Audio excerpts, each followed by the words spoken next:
주님은 살아계십니다.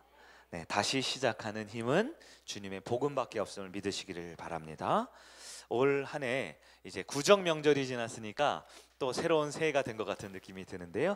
올 한 해도 주님의 크신 복을 받아들이 여러분들에게 축원합니다. 어떤 회사에 저녁 회식 자리가 있었대요. 근데 그 회식 자리에 웃지 못할 일이 벌어졌다고 합니다. 그 직원들이 쭉 모여 있는데요. 그 회사에 높은 직분에 있는 사람이 건배를 이렇게 요청을 했나 봐요. 다 같이 우리 분위기상 건배 한번 합시다 이렇게 외쳤어요. 그런데 다들 이렇게 건배를 하려는데 저 끝에 계신 한 분이 건배를 안 하겠다는 거예요. 그러면서 이렇게 말합니다. 저 교회 다니는데요. 이렇게 말을 했대요. 이렇게 말을 했대요. 그랬더니 그분이 이렇게 말합니다. 에이, 아닌 것 같은데 왜 그렇게 말을 해요? 그러지 말고 그냥 건배 한잔 합시다. 그러니까 그분이 저 정말 기독교인입니다. 이렇게 얘기를 했대요. 그러니까 이 대표가 굉장히 당황한 표정으로 에이, 술 안 마시려고 거짓말하는 것 같은데 그러지 말고 한 잔만 해요. 이렇게 말을 했대요. 그래서 이분이 정색을 하면서 저 정말 교회 다녀요. 이렇게 말을 했대요. 근데 저 정말 교회 다녀요. 그런데 그 순간 그 모인 사람들의 그 회식 자리 전체가 정적이 임했대요. 왜 그랬냐? 왜 그랬냐? 그분이 교회를 다니기 때문에 그리스도인이기 때문에 술을 저는 삼가하겠습니다 했던 말 때문이 아닌 거죠. 왜 그랬냐? 그 자리에는 믿는 분도 있었고 믿지 않는 분들도 있었대요. 그런데 모두가 굉장히 침묵밖에 할 수 없었대요. 모두가 씁쓸해하면서 다들 속으로 이런 마음을 갖는 거죠. 교인이면 교인답게 살아야지. 이런 자리에서나 교인이라 그러고 말이지. 손해보고 뭔가 힘들 것 같을 때만 기독교 이름을 얘기하고 하면서 씁쓸해했다라는 거예요. 여러분, 아마 그분은 평소 그분의 직장에서의 삶이 동료들과의 관계가 신뢰받기는 좀 어려운 그런 개인의 모습이 있지 않았나. 우리가 하나님 나라의 백성이 된다라고 하면 하나님 나라의 시민권을 부여받았다라고 했어요. 이 시민권을 가지면 우리가 어느 나라에 가도 대한민국 시민이면 대한민국 영사관, 대사관의 보호와 이렇게 인도를 받을 수 있듯이 하나님 나라의 시민은 하나님께서 반드시 지켜주십니다. 그런데 이 시민권자를 가진 사람으로서 내가 정말 하나님 나라의 시민권자인 영적인 권위와 남들 앞에 인정받을 수 있는 자격을 갖추고 있는가 한번 생각해 봐야 될 것 같아요. 우리 지난주에 예수님이 이 땅에 오신 목적, 복음과 하나님 나라의 목적에 대해 살펴봤죠. 가장 크게 두 가지라고 그랬어요. 하나님 나라의 복음을 전파하러 예수님이 이 땅에 오셨고요, 계속해서 그 복음을 전파할 사람들을 세우기 위해서 이 땅에 오셨다고 그랬어요. 우리가 방금 들어본 그 이야기와 비교해 보면 과연 나는 그 예수님의 복음을 전파하며 살고 있는지, 혹은 그것을 당당히 전파할 준비가 되어 있는지 우리는 이 마가복음을 보면서 한번 생각해 볼 필요가 있지 않나 생각이 들어요. 우리에게도 지금 가족들 중에 믿지 않는 분들이 있을 수 있지요. 직장 동료 중에 아직 신앙생활을 하지 않는 분들도 있을 수 있지요. 여러분의 가까운 친구들이 있을 수 있습니다. 여러분 스스로에게 한번 말씀을 시작하면서 물어볼까요? 나는 과연 우리 믿지 않는 가족이나 동료나 친구들에게 하나님 나라의 백성으로 인정받고 있는가? 과연 내가 하는 한마디 말과 나의 어떤 권유, 청유, 어떠한 제안이나 어떠한 요청이 다른 사람들에게 하나님 나라 복음을 전파하는 통로가 되고 있는가? 우린 그것을 한번 생각해 볼 필요가 있습니다. 이 말씀은 당장에 누군가를 전도해 오고 정착시키고 회심시켜라 라는 말씀이 아니에요. 영혼을 구원하고 영혼을 회심시키고 영혼을 살리는 건 오직 하나님께 있습니다. 그러나 나는 하나님 나라의 복음을 전파하는 일, 그리고 전파하기 위해 그런 사람이 되는 일, 이것이 우리 교회와 우리가 예배드리고 살아가는 아주 중요한 목적이 됨을 우리는 잊어서는 안 될 것입니다. 성도이십니까? 그럼 성도답게 살아야 합니다. 하나님 나라의 백성입니까? 그럼 어디에 가도 하나님 나라의 백성답게 내가 하는 말과 행동과 나의 모든 삶이 그들에게 은혜가 되고 덕이 되고 하나님 나라의 전파하는 통로가 될 수 있는 우리 성일 가족 되기를 예수님의 이름으로 축복합니다. 아멘. 오늘은 하나님 나라의 치유, 하나님 나라의 치유라는 제목의 말씀을 살펴보기를 원합니다. 오늘 본문을 보니까요, 치유받아야 될 사람들이 많이 나옵니다. 여러 사람들이 치유받아야 돼요. 그리고 예수님께서는 그들을 고쳐주셨다라는 이야기가 나와요. 첫 번째로 21절 22절 말씀을 보니까요, 예수님께서 안식일에 회당에 들어가셨어요. 그러니까 우리도 따지면 주일날 교회 가셔서 말씀을 가르치셨습니다. 복음을 전파하셨다라고 되어 있어요. 근데 22절부터 28절까지 주제는 뭐예요? 22절부터 28절까지 보면 그 회당에, 그 예배당에 귀신 들린 사람이 있었다라는 거예요. 그런데 그 귀신 들린 사람을 예수님이 귀신을 내어 쫓으셨거든요. 어떻게 쫓으셨을까요? 25절 볼까요? 시작. 예수께서 꾸짖어 이르시되 잠잠하고 그 사람에게서 나오라 하시니. 아멘. 예수님 말씀으로 귀신을 내어 쫓으셨습니다. 그리고 그 회당에서 나오신 후에 29절부터 우리 마지막 34절까지 보니까요, 이번에는 이제 설교 마치고 이제 끝나고 이제 밥 먹으러 가야 되잖아요. 친교팀 모임하러 가야 되잖아요. 그래서 시몬 베드로의 장모님 집에 딱 갔는데 그 장모님의 열병이 있어요. 우리로 따지면 열감기 뭐 이런 거겠죠. 근데 우리 이제 이 항생제가 개발 1800년대 이전에는요, 사람이 열이 나면 반은 죽는다고 봐야 돼요. 바이러스나 박테리아가 침투해가지고 열이 나면 이 열을 잡을 항생 능력이 없으면 바로 죽을 수밖에 없어요. 과거에는 열병이 났다, 이건 곧 죽을 병이 걸렸다라는 뜻이었거든요. 시몬 장모가 열병이 걸렸는데요, 그 열병을 예수님이 고쳐주셨어요. 그리고 34절 마지막 절을 우리 같이 한 번 더 볼까요? 시작. 예수께서 각종 병이든 많은 사람을 고치시고 많은 귀신을 내쫓으시되 귀신이 자기를 알므로 그 말하는 것을 허락하지 아니하시니라. 아멘. 자, 우리가 이 본문을 전체적으로 꽤 긴 본문인데요, 한번 개관을 해봤어요. 예수님께서는 복음을 전파하셨고요, 그 전파하다가 귀신 들린 사람이 있어 귀신을 말씀으로 쫓으셨어요. 그 설교를 마치시고 어느 집에 갔는데 병이 들린 사람이 있어 그 열병 걸린 사람을 낫게 해주시고요, 그로 인해서 많은 병 걸린 사람, 귀신 들린 사람이 왔을 때 고쳐주셨다라는 것입니다. 자, 그럼 여기서 우리가 질문을 한 가지 해볼 수 있어야 돼요. 뭐냐? 예수님께서는 이 땅에 오신 이유가 복음을 전파하기 위해 오셨다고 그랬죠. 또 복음을 전파하고 복음을 전파할 제자들을 만들기 위해 오셨다라고 했는데, 예수님 복음을 쫙 전파하시는 도중에 아픈 사람이 있으면 치료를 해주고, 귀신 들린 사람, 즉 정신과 영의 병이 걸린 사람이죠, 치료를 해주고, 문제가 있는 사람들의 문제를 고쳐주셨단 말이에요. 그러면 우리가 가지고 있는 복음서를 볼 때마다 갖는 감정이 있었을 거예요. 예수님은 복음을 전파하러 오셨는데 왜 자꾸 이런 기적을 행하셨을까? 왜 이런 병을 고치셨을까? 왜 치유를 하셨을까? 복음을 전파하는 것과 병자를 치유하는 것 사이엔 어떤 상관관계가 있는가? 이것이 아주 중요한 오늘 말씀의 포인트가 된다라는 거 하는 거예요.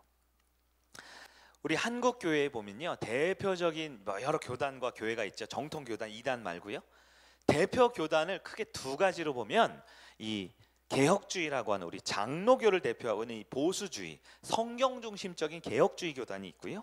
또 하나는 이제 오순절 계통이라고 하는 우리 순복음이나 성결교 같은 오순절 계통의 성령 운동을 하는 두 개의 교단 교파가 가장 대표적인 두 흐름이에요. 하나는 성경 텍스트를 강조하는 보수 개혁주의 교단, 우리 장로교죠. 또 하나는 순복음, 뜨거운 영성과 또 기도를 강조하는 순복음 오순절 계통이 있어요. 그런데 이 두 교단 다 건강한 교단이에요. 정통 교단이고 하나님 안에 은혜 안에 있는 교단이에요. 그런데 문제는 이 교단 가운데 한쪽으로 너무 치우쳐져 있는 경우가 있죠. 이 오순절 계통에서 조금 많이 치우쳐진 교회에서 나타난 특징은 이 치유나 축귀가 뭐냐면 귀신을 쫓는 거거든요. 치유나 축귀를 지나치게 강조하다 보면요, 이것이 성도들 사이에 미신화되는 경우가 있어요. 그래서 귀신을 쫓아내야지만 능력이 있고, 방언을 꼭 해야지만 기본 성도 기초 신앙이 맞춰진 거고, 이렇게 방언이나 귀신 쫓는 거나 아니면 병자 치료가 교회의 메인 사역으로 돼버리는 경우는 조금 많이 치우쳐진 경우가 있어요.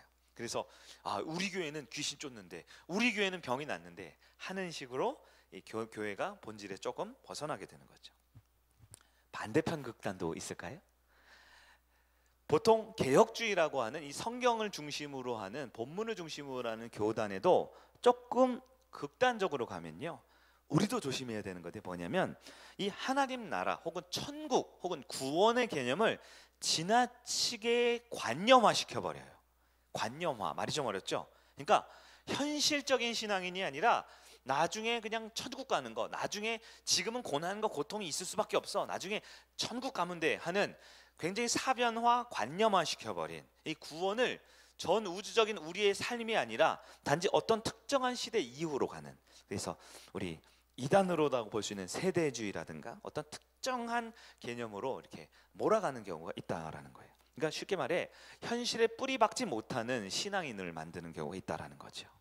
우리 보통 장로교회 그런 패단이 많이 있어요. 많이 있어요. 자칫 저도 그럴 수도 있고, 마치 신앙과 예배와 성경을 이상적이고 이념적인 것으로만 이해하고 내 삶에 적용을 못한다라면 그런 패단이 발생할 수 있지요. 그러나 성경에서 말하는 예수님의 사역과 참 교회의 본질은요, 예수님과 치유의 관계를 바르게 이해할 수 있어야 합니다. 예수님과 치유의 관계를 바르게 이해해요. 왜냐하면 하나님 나라의 핵심 사역이 바로 치유 사역이거든요. 하나님 나라가 도래하고 하나님 나라가 임재할 때 반드시 나타나는 것이 치유 사역이거든요. 우리 예수님께서는 복음서에 있는 여러 말씀들을 통해 하나님 나라를 선포하셨죠.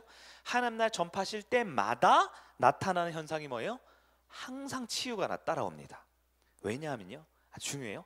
치유받는 것, 축귀, 귀신이 쫓아내는 것은요, 하나님 나라가 임했다, 이건 뭐예요? 하나님이 통치하는 거죠. 하나님이 주권 임하는 거죠. 하나님이 친히 다스리는 것이죠. 하나님이 친히 다스리는 하나님 나라가 임하면 자연스럽게 병이 고쳐지고 귀신이 쫓김을 당하는 것은 자연적인 순리이기 때문입니다. 여러분 생각해 보세요. 하나님 나라에 어떤 특정한 지역이나 공간의 개념이 아니지요. 근데 여러분 이미지상 한번 생각해 보세요. 어떤 하나님 나라가 있어요. 이렇게 여기에. 그럼 이 하나님 나라에 병 들린 사람이 들어갈 수 있을까요?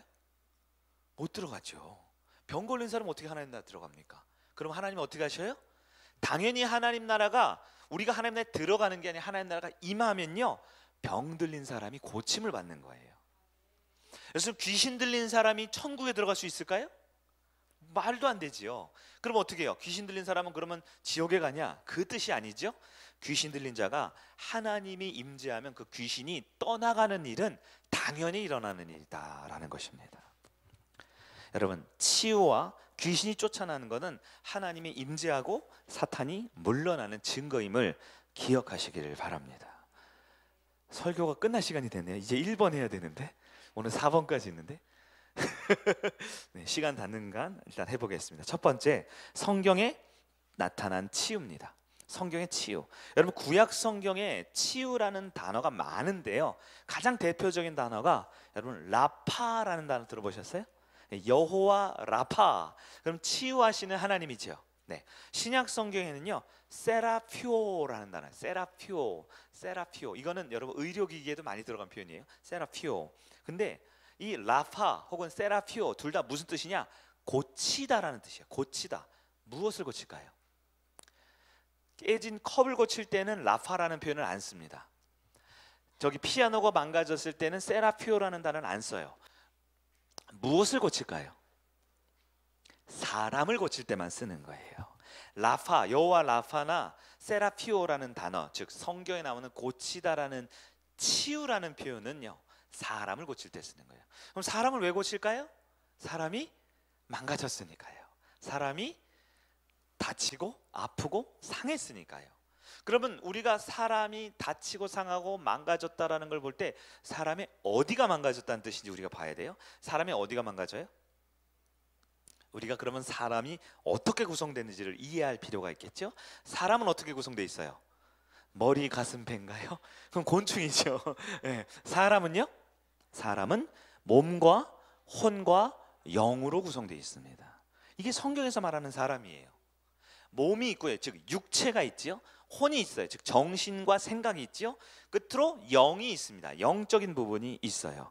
그러면 사람이 고친다라고 할 때 하나님이 사람을 라파 하시고 하나님이 사람을 세라피오 하실 때 무엇을 고치냔 말이죠. 1차적으로는 신체적, 육체적 고침이 있죠. 몸이 상처를 받아서 장애를 가지고 있어요. 혹은 몸에 질병을 가지고 있어요. 선천적으로 가지고 있는 어떠한 약점이 있어요. 그것을 고치는 것이 여호와 라파입니다. 근데 그것뿐이 아니죠. 사람의 정신도 치유가 있을 수 있어요. 극심한 절망 상태에 있으면 단지 몸은 큰 무리가 없을지라 절망 상태, 낙심한 상태에 있으면 사람은 살았으나 반송장 같은 상태가 될 수 있겠지요. 또 현대에는 온갖 우울증이나 더 나아가 정신질환까지도 나타날 수가 있어요. 사람을 고친다라고 하는 건 단지 몸만 고치는 게 아니라 정신과 그 사람의 마음의 상태까지도 고쳐야 되는 거죠. 뿐만 아니라 사회적으로도, 조금 어려운 편인데 사회적으로도 고침을 받아야 될 수 있어요. 즉 죄로 인해 인간 소외 현상이 많이 나타납니다. 인간 소외, 가장 원시적 1단계는 아이들끼리 서로 미워하고 왕따시키는 것부터 시작해서 이 사회 여러 계층들이 서로를 무시하고 적대하고 미워하는 것, 이것은 죄의 결과인데요, 이것 또한 고침을 받아야 돼요. 평화를 이루어야 되고요, 관계가 회복이 되어야 하는 것이지요. 사회적 수많은 가정이나 직장이나 여러 관계 가운데 회복되는 것, 이것이 사람이 고쳐진다라고 하는 표현 중이에요. 또 하나가 있죠. 바로 종교적 영적인 고침도 있습니다. 죄로 인해 오염되어 있는 인간의 영혼이 영적으로 타락했어요. 이것이 심해지면 귀신 들림의 모습까지 나타날 수가 있지요. 여러분, 예수님께서 고치셨다라는 것은요, 단지 육신의 질병만을 고친 것이 아니라 전 포괄적인 인간 회복을 시키신 것입니다. 인간을 위로하고 인간을 상처를 싸매주고 인간의 마음을 하나님 나라의 백성으로 온전케 했다라는 것이 치유라는 거예요. 그럼 여러분 좀 더 본문이 이해되실 거예요. 하나님이 복음을 전파하시면 치유가 나타난 것은 기적인가요? 상식인가요? 상식이지요. 여러분, 이 치유의 기적이 저와 여러분에게도 상식이 되길 소망합니다. 우리는 아플 때 기도합니다. 문제가 있을 때 기도합니다. 왜요? 그게 치유예요. 그게 회복이고 위로예요. 그러나 더 중요한 건 주님께 간구하는 것보다 더 근본적으로 필요한 것은 내 삶이 하나님의 나라가 되어야 합니다. 내 삶에 하나님의 말씀이 온전히 선포되어야 합니다. 내 삶의 주권이 내 자아가 아니라 하나님께 둘 때, 내 삶의 주권을 나에게 두면 내 인생도 내가 어떻게 못하죠. 우리 사장님이 아무리 월급을 많이 줘도 돈은 통장에 조금 쌓일지 모르지만 관계는 깨어지는 거예요. 내가 장사를 열심히 해가지고 내 인생을 내가 조금 더 풀어가면 아이들에게 맛있는 반찬과 학원은 좀 더 비싼 데 보내주지 모르지만 그 가정은 골마 터지는 거예요. 왜요? 보다 중요한 치유와 회복과 위로와 안정과 우리가 그토록 원하는 행복이라는 것은 하나님만이 하실 수 있는 거거든요. 하나님의 나라가 임하는 그 통치가 온전히 우리에게 주어질 때 온전한 치유가 나타남을 기억하기를 바랍니다. 하나님 나라가 선포되면요, 예수님께서 사람을 고치시는데요, 이것은 두 가지 단계로 구분해 볼 수 있어요. 1단계, 2단계. 신학자들은 이것을 부정적 치유라고 하고 긍정적 치유라고 하더라고요. 부정적인 건 뭐냐면요, 1단계인데요, 하나님 나라가 임함으로써 나에게 주어진 죄로 말미암은 수많은 고난의 문제가 제거되는 것, 그러니까 아픈 것이 낫고 사업이 어려운 것이 풀려지고 관계가 틀어진 것이 회복되는 것, 이런 여러 가지 육체적 또 정신적 그 다음에 사회적 또 영적인 문제들로부터 고난이 제거되는 것, 이것이 치유의 1단계입니다. 근데 우리 예수님은 항상 사역을 하실 때 치유가 1단계로 그치지 않아요. 1단계 뒤에 무슨 단계? 2단계 긍정적 치유가 있습니다. 이것은 뭐냐? 결국 치유받아서 하나님 나라의 백성으로 온전케 되는 것, 이것이 예수님이 우리에게 허락하신 치유의 모습입니다. 여러분에게는 어떠한 치유가 필요합니까? 네, 오늘 1번만 할게요. 1번만 돼지 1번만. 2, 3, 4번은 킵해두세요. 다음 주에 하도록 하겠습니다. 우리가 말씀을 한번 좀 정리해 봐야 될 것 같아요.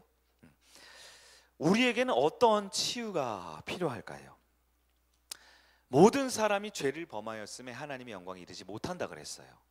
우리는 내가 원하든 원하지 않는 죄에 오염되어 있고 죄의 영향을 받을 수밖에 없어요. 우리 중에는 성격이 좋은 분도 있고요, 인물이 훌륭한 분도 있고요, 경제적으로 넉넉한 분들도 있어요. 또 근면 성실하여 남보다 더 유리한 위치에 빨리 올라간 분들도 있을 수 있습니다. 그러나 이 죄의 오염으로부터 벗어난 사람은 아무도 없다라는 거예요. 죄의 오염으로 죽음의 증상이 여러 가지가 주어졌거든요. 그 죽음의 증상이 첫 번째는 육체의 질병으로 나타나는 거예요.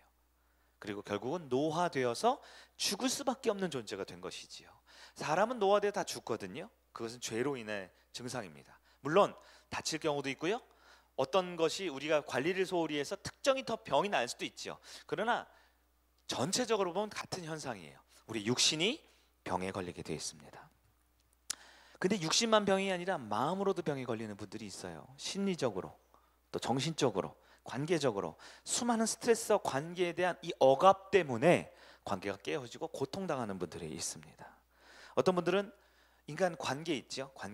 관계가 늘 불편해요. 회사만 가면 그 사람 때문에 가기 싫고, 교회만 오면 저 사람은 최대한 멀리 떨어져 앉고 싶고, 목장 모임하면 또 내가 또 비난받고 지적받고 또 이렇게 잔소리 들을까 힘들어하는 경우가 있어요. 이 사회에 있는 불평등, 또 경제적 빈곤, 사회 도덕적인 수많은 문제들, 영적인 타락들, 이건 다 죄의 결과들입니다. 그래서 우리는 주님의 치유가 필요한 사람들이에요. 몸의 치유가 필요한 분들이 있죠. 영의 치유가 필요한 분들이 있지요. 또한 정서적으로, 관계적으로 필요한 사람들이 있습니다. 누구도 예외는 없을 것입니다. 사랑하는 성도 여러분, 오늘 우리는 예수님께 기도하면서 하나님 나라, 그 은혜가 우리에게 임하기를 소망해야 합니다. 하나님 나라의 복음이 전파되면 치유나 기적이나 귀신 축출은 너무나 당연한 일이에요. 그것은 놀라운 일이 아닙니다. 그렇기 때문에 예수 믿으면 기적이 상식이 되는 거예요. 사람이 변화되기 시작하는 겁니다. 단지 1차적으로 지금 저도 세일회 때 여러분 기도 요청했죠. 한 17일, 18일까지는 무릎이 너무 아팠는데, 세일회 전에 다친 거 진짜 너무 아팠거든요. 여러분과 함께 기도하고 정말 그 다음날 정말 언제 그랬냐는 듯이 산에 뛰어 올라갔다 그랬잖아요. 그러니까 제가 말로만 하면 안 믿으시니까 제가 산에 갔다 왔다 그랬잖아요. 우리 장로님도 표현을 살짝 얹어서 기도했다 하셨지만, 우리 장로님께서 손목이 너무 아프셨는데 기도 여러분과 함께하고 바로 치유해 주시죠. 우리 주님은 치유가 특별한 능력을 행사하거나 특별한 기적을 행사하는 게 아니고요, 하나님 나라이기 때문에 병자는 들어올 수 없는 거고요, 정신병 환자는 들어올 수 없는 거고요, 여러 가지 삶에 괴롭고 고난이 있는 분들은 들어올 수가 없는 거예요. 어떻게 한다고요? 주님 우리를 고치십니다. 회복시키십니다. 치유하십니다. 더 나아가 우리 가정 가운데도 치유가 필요한 사람들이 있지요. 우리 가족 중에서도 육체적인 질병의 고난으로 주님이 도움이 필요한 분들이 있습니다. 자기만 모르는 그런 정서적인, 그런 감정적인, 그런 관계적인 그런 약점과 그런 해결하기 도저히 어려울 것 같은 그런 쓴뿌리가 우리 가족들 중에도 있지요. 무엇보다 삶의 수많은 문제들에 막혀서 헤어나오지 못하는 분들이 있지요. 여러분, 예수 믿어서 교회 출석하는 게 목적이 아니고요, 하나님 나라의 은혜와 통치 가운데 살아가는 것이 우리가 전도하고 선교에 대한 중요한 목적입니다. 말씀을 정리하면서 여러분 가족을 한번 생각해 보면 좋겠어요. 여러분의 아픈 이웃을 한번 마음에 품어보면 좋겠어요. 내가 주님의 은혜와 통치 가운데 치유받고 고침받는 것처럼 그들에게도 예수님이 필요합니다. 예수님이 임하고 주님의 복음이 선포되고 주님의 나라가 거하면 반드시 치유와 이적은 상식처럼 이루어짐을 믿으시기를 바랍니다. 오늘도 우리가 그 예수님을 바라보며 치유하시는 주님의 은혜 가운데 나와 우리 가정의 은혜가 넘치기를 주의 이름으로 소망합니다. 아멘.